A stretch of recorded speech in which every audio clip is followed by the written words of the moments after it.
Okay. नमस्कार दोस्तों, स्वागत है आपका। आज है 13 मार्च। चलिए अपना करंट अफेयर सेशन स्टार्ट करते हैं और देखते हैं कौन सा प्रश्न है और इस प्रश्न से आयोग कहाँ कहाँ से क्वेश्चन कर सकता है, उन सभी को देखने का प्रयास करेंगे। आज का पहला क्वेश्चन हमने पुरस्कार से लिया हुआ है। हाल ही में मिस वर्ल्ड का खिताब दिया गया।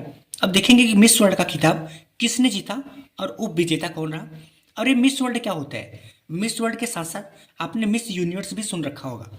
इसके साथ ही हम ये भी देखेंगे कि ये मिस वर्ल्ड का जो खिताब दिया गया उसकी अध्यक्षता किसने किया। ठीक है, तो पहला क्वेश्चन, मिस वर्ल्ड का खिताब किसने जीता? विजेता कौन था?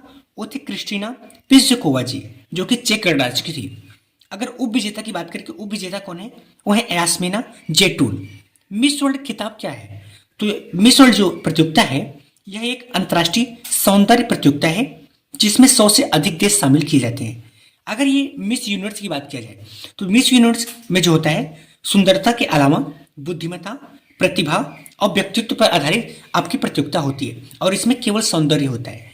अब बात करें कि मिस वर्ल्ड का जो खिताब दिया गया, इसका होस्ट कौन किया, अध्यक्षता कौन किया? वो भारत में किया गया। भारत के मुंबई के जियो कन्वेंशन सेंटर में किया गया। भारत की तरफ से कौन पार्टिसिपेट किया? भारत की तरफ से सीना शेट्टी पार्टिसिपेट की, जिनका स्थान तो कोई नहीं था। अगर संस्करण की बात किया जाए, संस्करण कौन है? वो है 71 नंबर का संस्करण है। और मिस यूनिवर्स कौन विजेता रहा? मिस यूनिवर्स अभी हाल ही में सेनिस पलासियोस, जो कि निकारागुआ की हैं।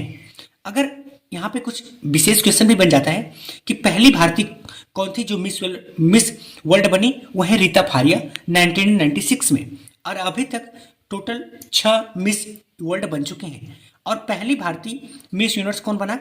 वो है सुष्मिता सेन। चलते हैं नेक्स्ट टॉपिक पे।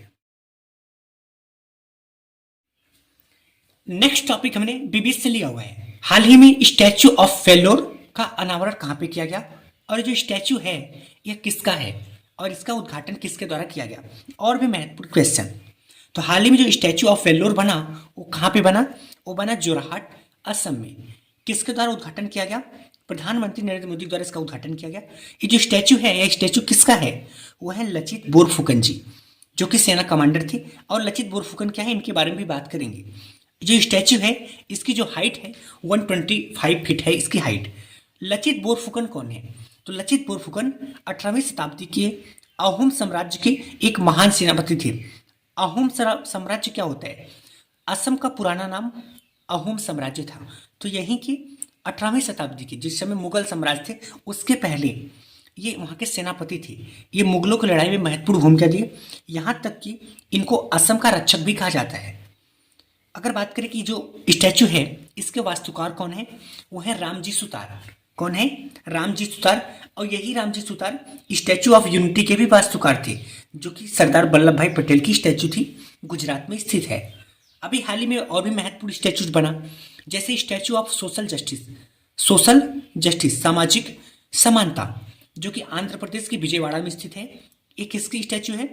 डॉक्टर भीमराव अम्बेडकर की स्टैचू है। और डॉक्टर भीमराव अम्बेडकर की एक और भी स्टैचू है जो कि लातूर महाराष्ट्र में स्थित है।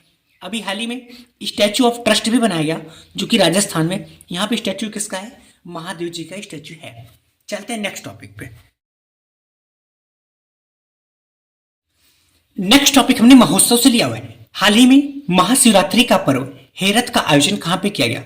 और ये किसका पर्व है? महाशिवरात्रि का। तो हेरत पर्व कहाँ पे आयोजित किया गया? जम्मू कश्मीर में। किसके द्वारा? तो जम्मू कश्मीर के जो कश्मीरी पंडित हैं उन्हीं के द्वारा इसका आयोजन किया गया।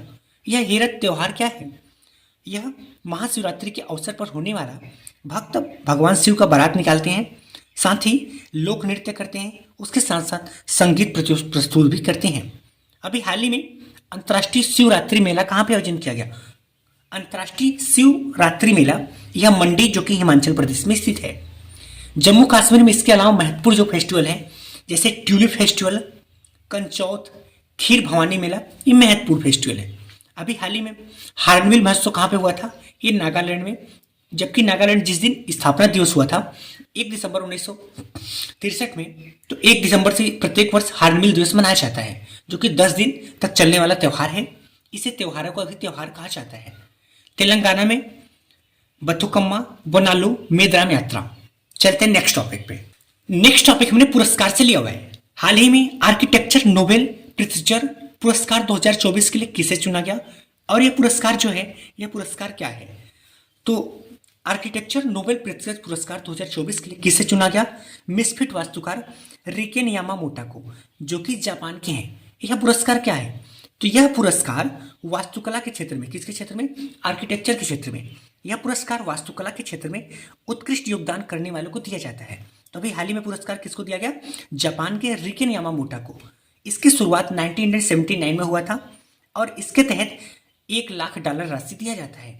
पिछले वर्ष की बात किया जाए तो डेविड चिपरफील्ड को दिया गया था। इस पुरस्कार का उद्देश्य क्या है? इसको आर्किटेक्चर का नोबेल पुरस्कार भी कहा जाता है।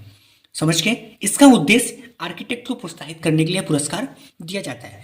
क्या अभी तक कोई भारतीय ऐसे हैं जिनको वह पुरस्कार प्राप्त किए हैं? तो जी हाँ, एकमात्र भारतीय हैं जो कि बालकृष्ण दोषी। इनको 2018 में यह पुरस्कार मिला था और बालकृष्ण दोषी को ही second highest award Padma Vibhushan भी 2022 में दिया गया। चलते हैं नेक्स्ट टॉपिक पे। नेक्स्ट टॉपिक हमने स्वास्थ्य क्षेत्र से लिया हुआ है, वैसे आप इसको पुरस्कार के भी क्षेत्र में रख सकते हैं। वैश्विक खसरा और रूबेला चैंपियन पुरस्कार से किसे सम्मानित किया गया? और यह जो पुरस्कार है यह क्या है, किसके द्वारा यह पुरस्कार दिया जाता है और किसे दिया गया? और भी महत्वपूर्ण क्वेश्चन। तो वैश्विक खसरा और रूबेला चैंपियन पुरस्कार क्या है? यह पुरस्कार खसरा और रूबेला के उन्मूलन के लिए जो महत्वपूर्ण योगदान देता है उसके लिए यह पुरस्कार दिया जाता है। किसके द्वारा पुरस्कार दिया जाता है? तो the measles and rubella partnership, जिसको रेड क्रॉस भी कहा जाता है, ये यूनाइटेड स्टेट ऑफ अमेरिका की कंपनी है, इसके द्वारा पुरस्कार दिया जाता है। तो अभी हाल ही में 2024 का पुरस्कार किसे दिया गया?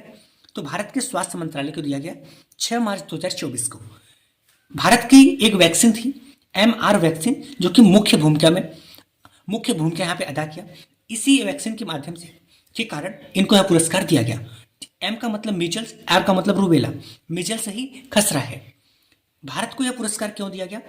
क्योंकि भारत ने अन्य देशों की तुलना में प्रभावी तरीके से खसरा और रूबेला को खत्म किया। तो भारत ने कैसे खत्म किया? पहला तो टीकाकरण अभियान के माध्यम से, दूसरा जागरूकता अभियान के माध्यम से, तीसरा बेहतर स्वास्थ्य सेवाओं के माध्यम से इन्होंने इसको खत्म किया। और अभी हाल ही में ये जो खसरा और रूबेला मुक्त कौन सा देश घोषित हुआ? WHO के द्वारा। ऐसा जो भी जितने भी रोग है ना, अगर जिस देश में 5 साल से अधिक हो जाए वहां पे वो मर्ज दर्ज नहीं किया जाए तो उसको WHO के द्वारा उसके रोग मुक्त घोषित कर दिया जाता है। तो रूबेला मुक्त घोषित अभी किसको किया गया था? भूटान और तिमोर लेस्टे को। भारत कब इससे मुक्त हुआ था? 15 फरवरी 2023 को। चलते हैं नेक्स्ट टॉपिक पे। नेक्स्ट टॉपिक हमने खेल से लिया हुआ है। 700 विकेट लेने वाले दुनिया के पहले तेज गेंदबाज कौन है? कौन से तेज गेंदबाज है जिन्होंने 700 विकेट लेके दुनिया के एकमात्र गेंदबाज बन गए? वो है जेम्स एंडरसन, जो कि इंग्लैंड के हैं। देखो, 700 से अधिक विकेट तो 2 प्लेयर के द्वारा और भी लिया गया है, बट वो तेज गेंदबाज नहीं थे। वो कौन थे? वो थे स्पिनर। तो कौन थे? मुथैया मुरलीधरन, जो कि श्रीलंका के थे। ये 800 विकेट ले चुके हैं। तो इन्हीं का एक बुक है जिसका बुक का नाम भी है 800। और एक बॉलर और है जो कि शेन वॉर्न, ऑस्ट्रेलिया के हैं। इनका एक बुक है नो स्पिन। तो ये दोनों लोग 800 विकेट 700 विकेट से अधिक ले चुके हैं, बट ये लोग स्पिनर थे। तो दुनिया के एकमात्र तेज गेंदबाज कौन है? वो है जेम्स एंडरसन। अगर बात करें, अभी हाल ही में WPL की स्टार्टिंग हो गया है और IPL शुरुआत होने वाला है। WPL से संबंधित, वुमेन प्रीमियर लीग से संबंधित महत्वपूर्ण क्वेश्चन। इसकी शुरुआत कब हुआ? 23 फरवरी को। इसका फाइनल कब खेला जाएगा? 17 मार्च को। कहाँ पे खेला जाएगा? दिल्ली में। और यह BCCI द्वारा आयोजित किया जाता है। BCCI द्वारा वुमेन प्रीमियर लीग भी और IPL भी। गत वर्ष विजेता कौन था? मुंबई इंडियंस। इस बार जो संस्करण है वो 2nd नंबर का संस्करण है।